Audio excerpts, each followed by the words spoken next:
Capítulo 26. Antiguos pecados. La tierra tembló, el aire vibró y Magnus sintió que un montón de agujas se le clavaban desde todas direcciones. Una fuerza tomó el control de su mente y la retorció, aplastándola y amasándola como una pasta hasta darle una forma completamente diferente. Magnus aulló. El dolor teñía el mundo de blanco. Cuando Magnus parpadeó para deshacerse de ese brillo, vio una pequeña sala de techo de yeso y oyó una voz familiar que decía su nombre. Magnus. El dueño de esa voz estaba muerto.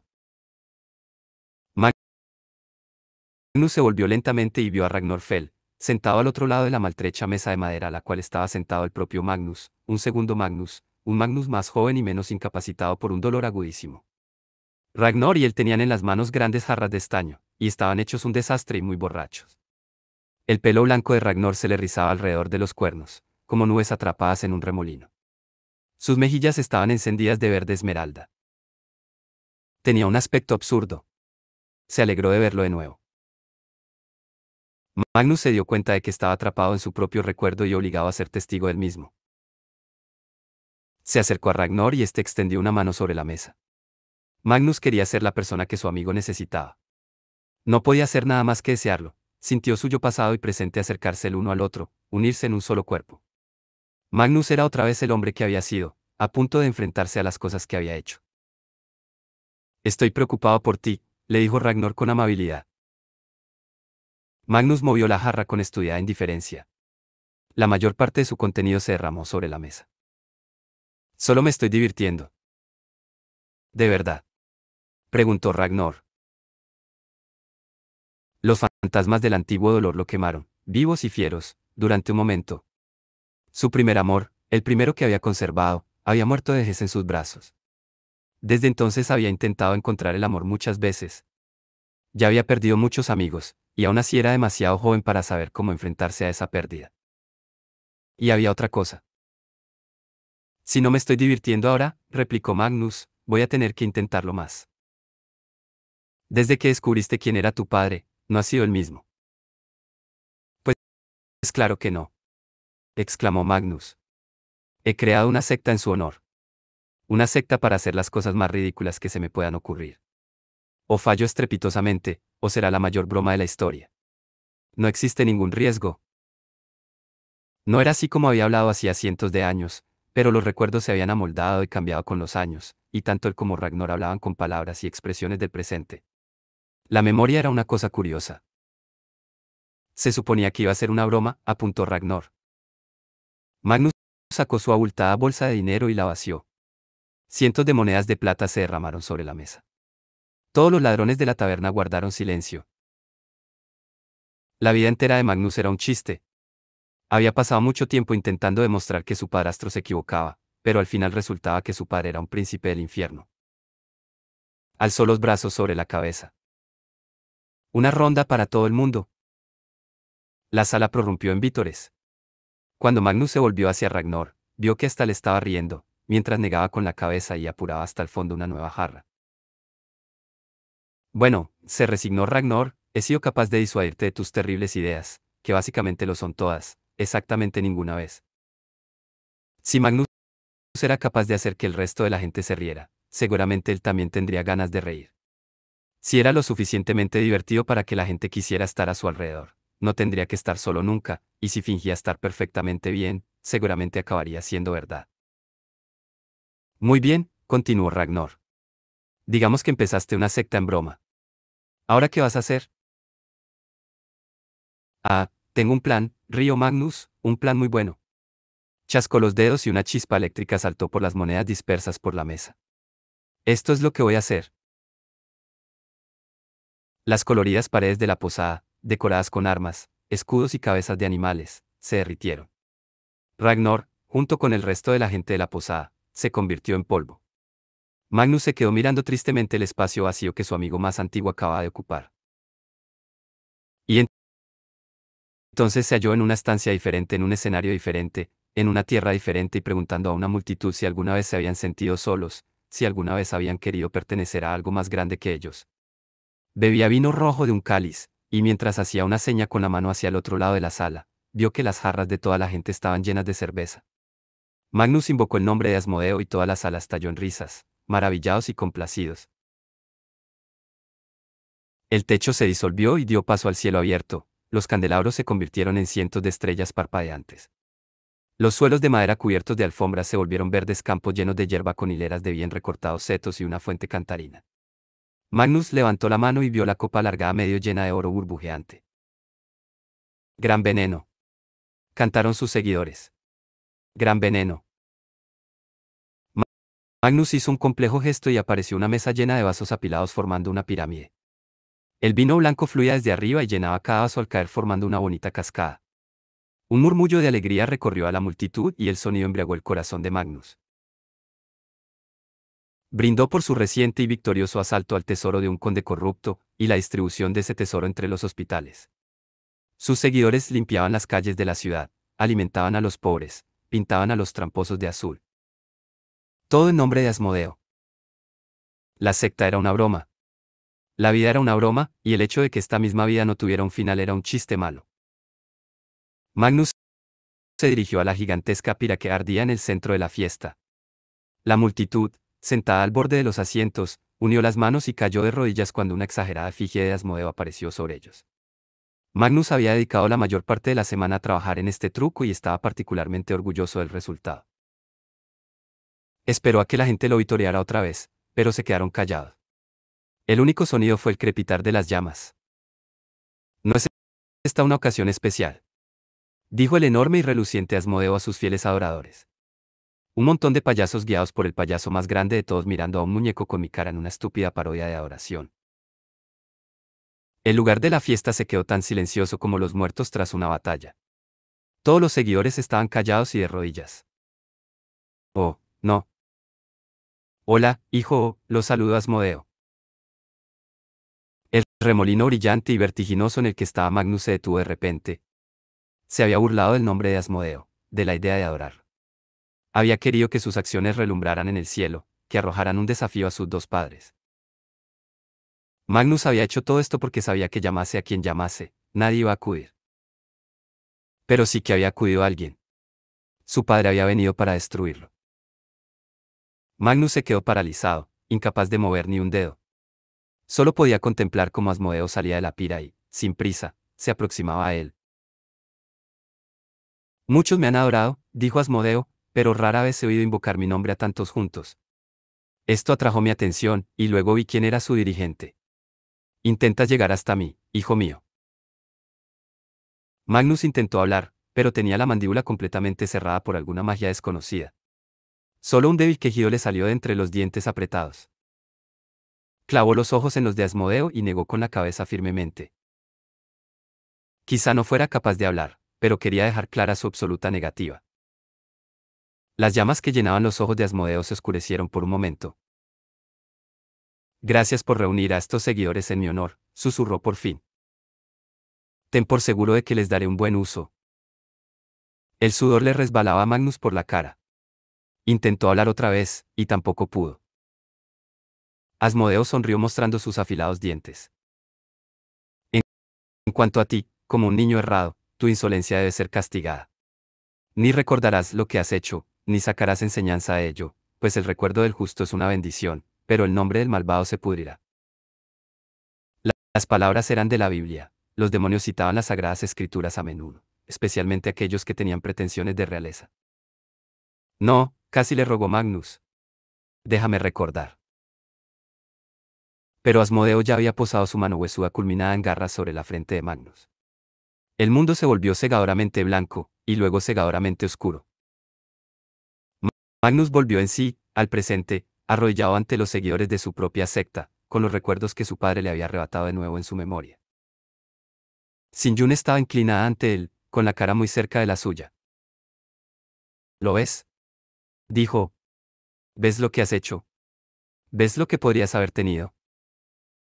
Lo primero que sintió Magnus fue alivio. En el fondo de su ser, siempre había estado preocupado por lo que era realmente capaz de hacer. Sabía quién era, el hijo de un demonio, el hijo de la realeza infernal, siempre temeroso de sus propias capacidades. Había tenido mucho miedo de haber fundado esta secta con malas intenciones, de haberla usado para propósitos horribles, quizá de haber borrado sus propios recuerdos para no tener que enfrentarse nunca a lo que había hecho. Pero no. Había sido un imbécil, pero no una mala persona. Lo veo, respondió Magnus con tranquilidad. Lo segundo que sintió fue vergüenza. Se puso en pie con esfuerzo. Se volvió hacia la multitud, esa horda de mundanos que había reunido de forma accidental y convertido en miembros de una secta como resultado de una broma mal pensada, esa banda de incautos que probablemente solo buscasen algo más grande que ellos para sentir que sus vidas tenían significado, que no estaban solos en el mundo. Magnus recordó haber sentido tanto dolor que llegó a olvidar que los demás eran importantes. No se había tomado en serio sus vidas. Se avergonzaba de ello y no quería que Alec conociera a la persona que había hecho eso. Llevaba mucho tiempo intentando ser alguien diferente. Y, se dio cuenta, ya no sentía ese dolor salvaje que había sentido hacía tanto tiempo, cuando vivía con Ragnar. Sobre todo desde que había conocido a Alec. Magnus levantó la cabeza y habló con voz clara. Lo siento. Solo recibió un silencio absoluto. Hace mucho tiempo, pensé que sería divertido fundar una secta. Reunir a un grupo de mundanos para hacer bromas y divertirnos. Intenté hacer de la vida algo menos serio de lo que en realidad es. La broma salió mal. Siglos más tarde, todos vosotros estáis pagando por la estupidez que yo hice. Y por eso, de verdad que lo siento. ¿Qué haces? Gruñó Sin-Yun detrás de él. No es demasiado tarde. Gritó Magnus, podéis alejaros de esto, de los demonios que no son dioses y de la estupidez de los inmortales. Y de a vivir vuestras vidas. Cállate. Gritó Sin-Yun. Estos son tus fieles. Mis fieles. Sus vidas nos pertenecen para que hagamos con ella lo que queramos. Mi padre tiene razón. Eres el peor de los payasos, el príncipe de todos ellos, y no dejarás de decir estupideces hasta que alguien te corte la garganta. Lo haré yo misma. Lo haré en nombre de mi padre. Se puso delante de Magnus, de cara a la multitud. Ha llegado la hora del destino. Este es el momento en el que vosotros, hermanas y hermanos míos, os elevaréis sobre todos los demás, incluso sobre los ángeles, y solo responderéis ante los más grandes demonios y brujos. Os sentaréis junto al trono de mi padre. Hizo una pausa y esperó, anhelante, una exclamación que mostrase acuerdo y alegría. Pero no la hubo. Magnus vio el caos desatarse desde la cima de las escaleras de piedra hasta el final del anfiteatro. Los seguidores se arremolinaron en los escalones y empezaron los empujones y las caídas escaleras abajo. Sin-Yun titubeó y se acercó a los guardias que estaban al lado del escenario. La revuelta se extendía y se volvía más ruidosa. Magnus no podía ver qué pasaba, pero parecía el inicio de una gran pelea, con gente cayendo por las escaleras y empujándose unos a otros. Los guardias mejor armados estaban teniendo problemas para mantener a la gente lejos del escenario. Magnus sintió un atisbo de esperanza. Quizá algunos miembros de la secta se habían replanteado aquel plan estúpido y peligroso. Quizás se pelearan unos con otros, cosa que a menudo hacían, y acabaran olvidándose de él y de Asmodeo. Quizá. Por lo que veo, dijo Sin-Yun, mientras un resplandor de fuego naranja empezaba a formarse en su mano cerrada, tengo que hacerlo todo yo misma. Caminó hasta el borde del escenario. Pero en cuanto alcanzó el perímetro, chocó contra una barrera invisible y cayó violentamente al suelo. El círculo de sal y las flores de luna empezaron a brillar con un fuego pálido. Magnus dio un respingo al darse cuenta de que las flores de luna que bordeaban el escenario no eran una mera decoración. Siguió con la mirada las líneas de flores, que se cruzaban bajo la plataforma formando un gigantesco pentagrama. Uno mucho más grande y poderoso. Pero, ¿quién lo habría formado? Sin-Yun no, ya que parecía asombrada de haber quedado atrapada en su interior.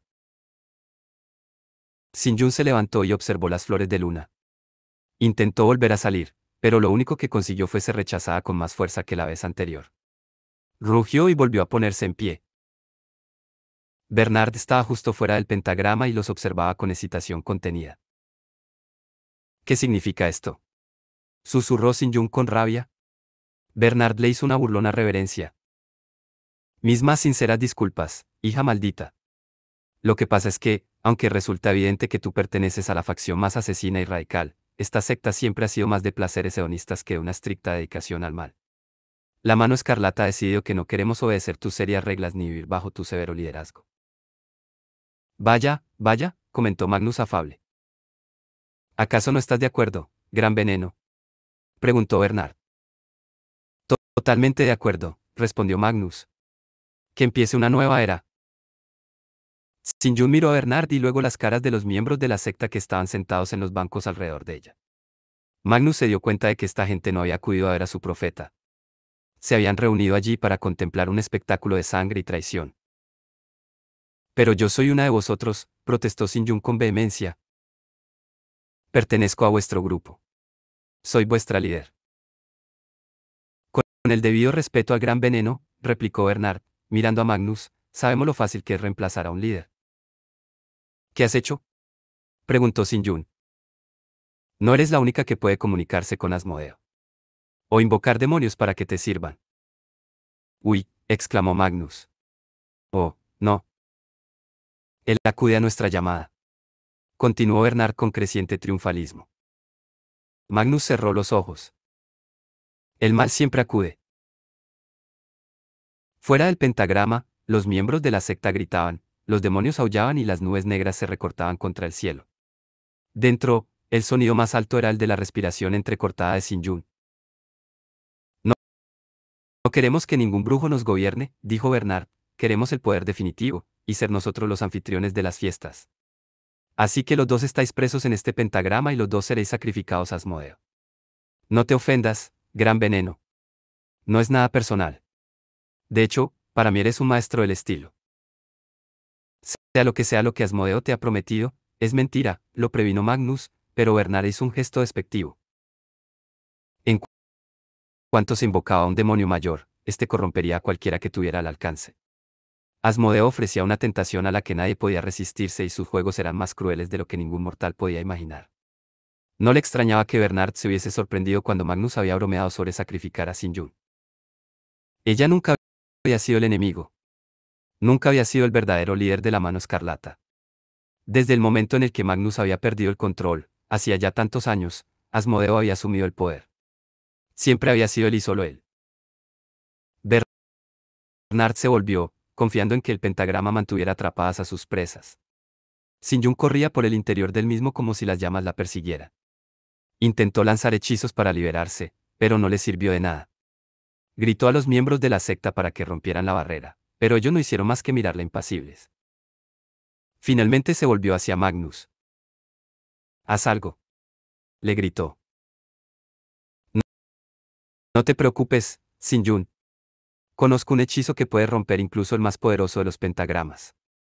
Magnus agitó las manos durante un segundo, luego se detuvo y se encogió de hombros. «Ah, vaya, lo olvidaba.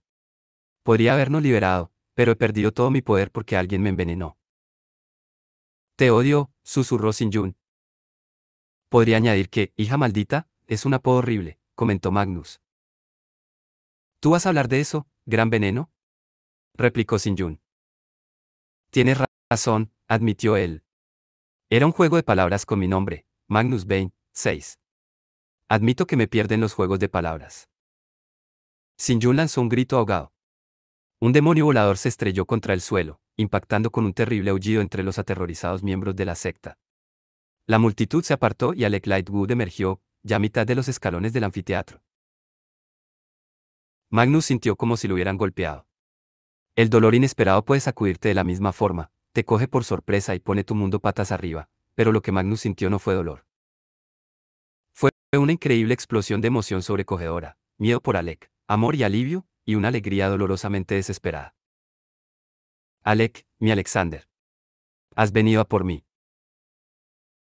Los seguidores de Asmodeo se lanzaron a por Alec, pero él los apartó a todos.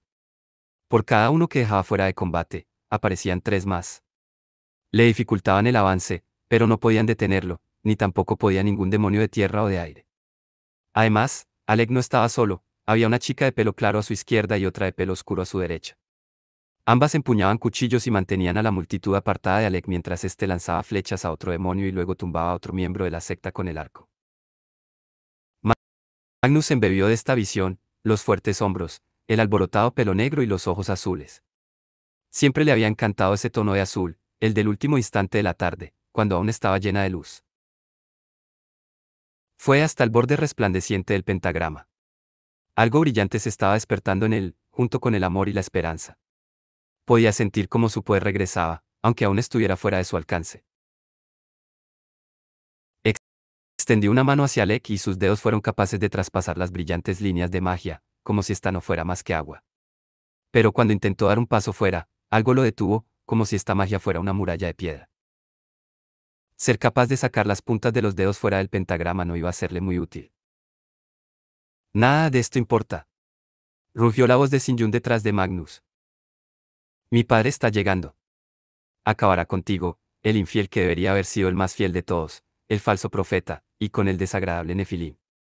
Acabará con todos vosotros.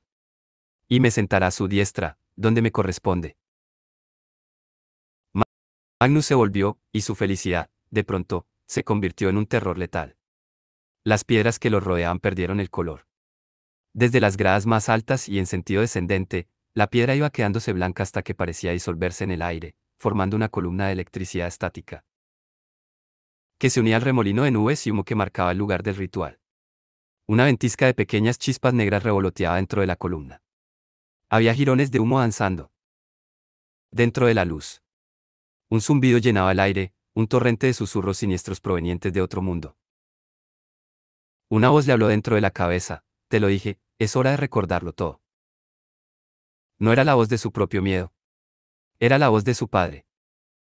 Está llegando, gritó Sin Yun. ¿Por qué? Le gritó Magnus.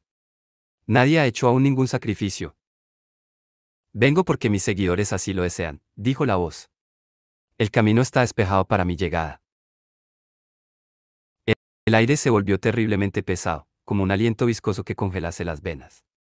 Una ola de agitación recorrió el lugar e hizo que Magnus quisiera escapar a algún lado, pero tenía el cuerpo paralizado. Un instinto animal muy dentro de él sabía que no había ningún sitio seguro al que huir. La llegada del demonio mayor, reforzado por la adoración de tantos fieles, llenaba los sentidos y destruía cualquier sentimiento hasta que solo quedaba el horror. Sobre el pentagrama, la electricidad estática blanca empezó a tomar forma.